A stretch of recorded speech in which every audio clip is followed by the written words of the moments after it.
जटाटवी गलज्जल प्रवाह पावितस्थले गलेवलम्ब्य लम्बिताम्बुजंग तुंग मालिकां डमड्डमड्डमड्डमड्। ओम सर्वे भवन्तु सुखिनः, सर्वे सन्तु निरामया, सर्वे भद्राणि पश्यन्तु मा कश्चित् दुःखभाग् भवेत्। ये स्पिरिचुअल प्रोडक्ट्स आपको shivago.com पे ऑथेंटिक और जेन्युइन मिलेंगे। नमस्कार, आप सबका हमारे चैनल ज्ञान द ट्रेजर पर स्वागत है और हम आपको बताएंगे इस वीडियो में कि साल 2020 में पितृपक्ष कब है और पितृपक्ष का महत्व क्या है। पितृपक्ष जो है, जो कि 1 सितंबर से लेकर 17 सितंबर तक है, पर लोग 2 सितंबर से पितृपक्ष मनाएंगे। तो इसका महत्व क्या है और किस दिन किस पितृ का तर्पण करना चाहिए। देखिए, हिंदू धर्म में वैदिक परंपरा के अनुसार अनेक रीति रिवाज, व्रत, त्यौहार और परंपराएं मौजूद हैं। पौराणिक ग्रंथों में वर्णित किया गया है कि देव पूजा से पहले जातक को अपने पूर्वजों की पूजा करनी चाहिए। पितरों के प्रसन्न होने पर देवता भी प्रसन्न होते हैं और यही कारण है कि भारतीय संस्कृति में जीवित रहते हुए घर के बड़े बुजुर्गों का सम्मान और मृत्युपरांत श्राद्ध कर्म किए जाते हैं। इसके पीछे मान्यता भी है कि यदि विधि अनुसार पितरों का तर्पण नहीं किया जाए तो उन्हें मुक्ति नहीं मिलती और उनकी आत्मा मृत्यु लोक में भटकती रहती है। पितृपक्ष को मनाने का ज्योतिषीय कारण भी है। ज्योतिष शास्त्र में पितृदोष काफी अहम माना जाता है। जब जातक सफलता के बिल्कुल नजदीक पहुंचकर भी सफलता से वंचित होता है, संतान उत्पत्ति में परेशानियां आ रही हो, धन हानि हो रही हो, तो फिर पितृदोष से पीड़ित होने की प्रबल संभावना रहती है। इसलिए पितृदोष से मुक्ति के लिए भी पितरों की शांति आवश्यक है। तो 17 सितंबर को पितृपक्ष, श्राद्ध पक्ष समाप्त होगा और ये चतुर्मास का समय है। चतुर्मास किसको कहते हैं? 17 सितंबर को श्राद्ध की समाप्ति है। इसके अगले दिन 18 सितंबर से अधिक मास शुरू हो जाएगा, जो 16 अक्टूबर तक चलेगा। तो वही नवरात्रि का पावन पर्व 17 अक्टूबर से शुरू होने वाला इस साल। तो पूर्वजों की आत्मा की शांति, उनके तर्पण के निमित्त श्राद्ध किया जाता है और यही महत्व है। और यहाँ श्राद्ध का अर्थ श्रद्धा पूर्वक अपने पितरों के प्रति सम्मान प्रकट करने से है। श्राद्ध पक्ष अपने पूर्वजों का, जो इस धरती पर नहीं है, एक विशेष समय में 15 दिनों की अवधि तक सम्मान दिया जाता है। तो इसी अवधि को पितृपक्ष अर्थात श्राद्ध पक्ष कहते हैं। पितृपक्ष के दौरान कई सारे विशेष नियमों का पालन किया जाता है और इसके साथ ही इस अवधि में कई प्रकार की विशेष पूजा पाठ भी आयोजित किए जाते हैं। आज की आधुनिक परंपरा है, लोग मनाते हैं, पर आज की आधुनिक परंपरा में लोग एक गलती करते हैं कि भाई नदी किनारे, तलाव किनारे वो पहुंच तो जाते हैं, पर वहाँ साफ सफाई नहीं करते हो, वो छोड़ देते हैं गंदगी को। ये हमारी मॉडर्न सभ्यता है और ये नहीं करना चाहिए। जब भी आप श्राद्ध करें पितृपक्ष में, नदी किनारे, तालाब किनारे, तो फिर बिल्कुल वहाँ पे साफ सफाई की व्यवस्था होनी चाहिए। आप साफ सफाई कर दीजिए।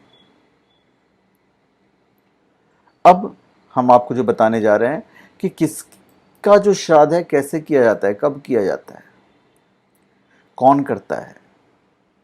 जिस मृत पिता के एक से अधिक पुत्र हों और उनमें पिता की धन संपत्ति का बंटवारा नहीं हुआ हो तथा सभी संयुक्त रूप से एक जगह ही रहते हों, तो ऐसी स्थिति में पिता का श्राद्ध आदि पितृकर्म सबसे बड़े पुत्र को करना चाहिए। सब भाइयों को अलग अलग नहीं करना चाहिए। और यदि मृत पिता की संपत्ति का बंटवारा हो चुका है तथा सभी पुत्र अलग अलग रहते हों, तो सभी पुत्रों को अलग अलग श्राद्ध करना चाहिए। प्रत्येक सनातन धर्मी को अपने पूर्व की 3 पीढ़ियों, मतलब पिता, पितामही तथा प्रपितामही के साथ ही अपने नाना तथा नानी का भी श्राद्ध अवश्य करना चाहिए। इनके अतिरिक्त उपाध्याय, गुरु, ससुर, ताऊ, चाचा, मामा, भाई, बहनोई, भतीजा, शिष्य, जामाता, भांजा, फूफा, मौसा, मित्र, विमाता के पिता और इनकी पत्नियों का भी श्राद्ध करने का हमारे शास्त्रों में निर्देश है। तो इन सभी दिवंगत व्यक्तियों की पुण्यतिथि के दिन ही इनका श्राद्ध करना चाहिए। मृत्यु तिथि से तात्पर्य उस तिथि से है जो तिथि अंतिम श्वास परित्याग के समय विद्यमान हो।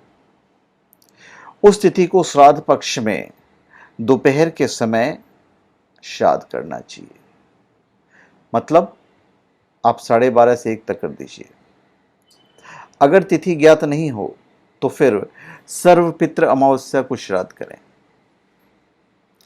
जिन व्यक्तियों की सामान्य और स्वाभाविक मृत्यु चतुर्दशी को हुई हो, उनका श्राद्ध चतुर्दशी तिथि को कदापि नहीं करना चाहिए, बल्कि पितृपक्ष की त्रयोदशी अथवा अमावस्या के दिन उनका श्राद्ध करना चाहिए। ये सब चीज़ों को एक्चुअली में ध्यान में रखना चाहिए और रखेंगे तो अच्छा रहेगा। जिन व्यक्तियों की अपमृत्यु हो, अर्थात किसी प्रकार की दुर्घटना, सर्पदंश, विष, शस्त्र प्रहार, हत्या, आत्महत्या या अन्य किसी प्रकार की अस्वाभाविक मृत्यु हुई हो, तो उनका श्राद्ध मृत्यु तिथि वाले दिन भी कदापि नहीं करना चाहिए। अपमृत्यु वाले व्यक्तियों को श्राद्ध केवल चतुर्दशी तिथि को ही करना चाहिए, चाहे उनकी मृत्यु किसी भी तिथि को हुई हो। अब जो मैं आपको बताने जा रहा हूं वो भी ध्यान दीजिए। अब सौभाग्यवती स्त्रियों की, अर्थात पति के जीवित रहते हुए मरने वाली सुहागिन स्त्रियों का श्राद्ध भी केवल पितृपक्ष की 9वीं तिथि को ही करना चाहिए, चाहे उनकी मृत्यु किसी भी तिथि को हुई हो। आपको उनका जो श्राद्ध है वो 9वीं को ही करना है। सन्यासियों का श्राद्ध केवल पितृपक्ष की द्वादशी को ही किया जाता है, चाहे उनकी मृत्यु किसी भी दिन हुई हो। नाना तथा नानी का श्राद्ध भी केवल आश्विन शुक्ल प्रतिपदा को ही करना चाहिए, चाहे उनकी मृत्यु किसी भी दिन हुई हो। स्वाभाविक रूप से मरने वालों की श्राद्ध भाद्रपद शुक्ल पूर्णिमा अथवा आश्विन कृष्ण अमावस्या को करना चाहिए। तो यदि आप इन बातों का ध्यान रखते हैं तो ये आपके लिए काफ़ी अच्छा रहेगा, उसके हिसाब से कीजिए आप श्राद्ध वगैरह। हाँ, एक चीज़ मैं आपको बताना भूल गया और ये है कि पितृपक्ष का इतिहास क्या है। पितृपक्ष पर्व का इतिहास काफ़ी प्राचीन है और इसकी उत्पत्ति को लेकर कई सारी पौराणिक और ऐतिहासिक कहानियां प्रचलित हैं। पितृपक्ष की पौराणिक कथा के अनुसार जोगे और भोगे 2 भाई थे और दोनों अलग अलग घरों में रहा करते थे। एक तरफ जोगे काफ़ी धनी था तो भोगे निर्धन था, लेकिन दोनों भाइयों में काफ़ी प्रेम था। जोगे की पत्नी को धन का अभिमान था, किंतु भोगे की पत्नी बड़ी सरल हृदय थी। पितृपक्ष आने पर जोगी की पत्नी ने उससे पितरों का श्राद्ध करने के लिए कहा, तो जोगे इसे व्यर्थ का कार्य समझकर टालने की चेष्टा करने लगा। किंतु उसकी पत्नी समझती थी कि यदि ऐसा नहीं करेंगे तो लोग बातें बनाएंगे। फिर उसे अपने मायके वालों की दावत पर बुलाने और अपनी शान दिखाने का यह उचित अवसर लगा। इस बात पर वो बोली कि आप मेरी परेशानी की वजह से ऐसा कह रहे हैं, किंतु इसमें मुझे कोई परेशानी नहीं होगी। मैं भोगी की पत्नी को बुला लूंगी और हम दोनों मिलकर सारा काम कर लेंगे। इसके बाद उसने जोगे को अपने ससुराल मायके न्योता देने को भेज दिया। दूसरे दिन उसके बुलाने पर भोगी की पत्नी सुबह आकर काम में जुट गई।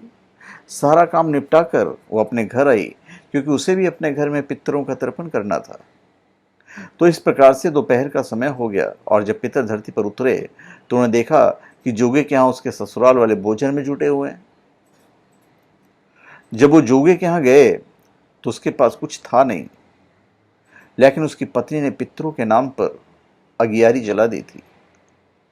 पितरों ने अगियारी की राख चाटी और भूखे नदी के तट पर जा पहुंचे। इस पर जोगे भोगे के पितरों ने सोचा कि यदि भोगे धनवान होता तो उन्हें भूखा नहीं रहना पड़ता, और सब सोचकर सभी पितरों ने भोगे को आशीर्वाद दिया कि वह धनी हो जाए और उसकी दरिद्रता दूर हो जाए। तो पितरों की कृपा से भोगे का घर सोने चांदी से भर गया लेकिन भोगी को धन पाकर किसी प्रकार का घमंड नहीं हुआ। इसके बाद अगले श्राद्ध के दिन भी भोगे की पत्नी ने 56 प्रकार के व्यंजन बनाए, ब्राह्मणों को बुलाकर श्राद्ध करवाया तथा उन्हें भोजन करवाकर दक्षिणा दी। भोगे और उसकी पत्नी के इस कार्य से उसके पितर बहुत प्रसन्न हुए और तृप्त हुए। तो पितृपक्ष को लेकर इतिहासकारों का मानना है कि पितृपक्ष तथा श्राद्ध का यह अनुष्ठान वैदिक काल से चला आ रहा है, तो इसका जो महत्व है वह परंपार है। तो मेरे ख्याल से इससे मैं आपको क्या कहूँ, मैंने एक कहानी के द्वारा ही मैंने आपको समझा दिया कि इसका महत्व क्या है। तो धन्यवाद, आप सबका हमारे चैनल पे स्वागत है। आप हमारे चैनल पे सब्सक्राइब करें और अपने कमेंट दीजिए। धन्यवाद।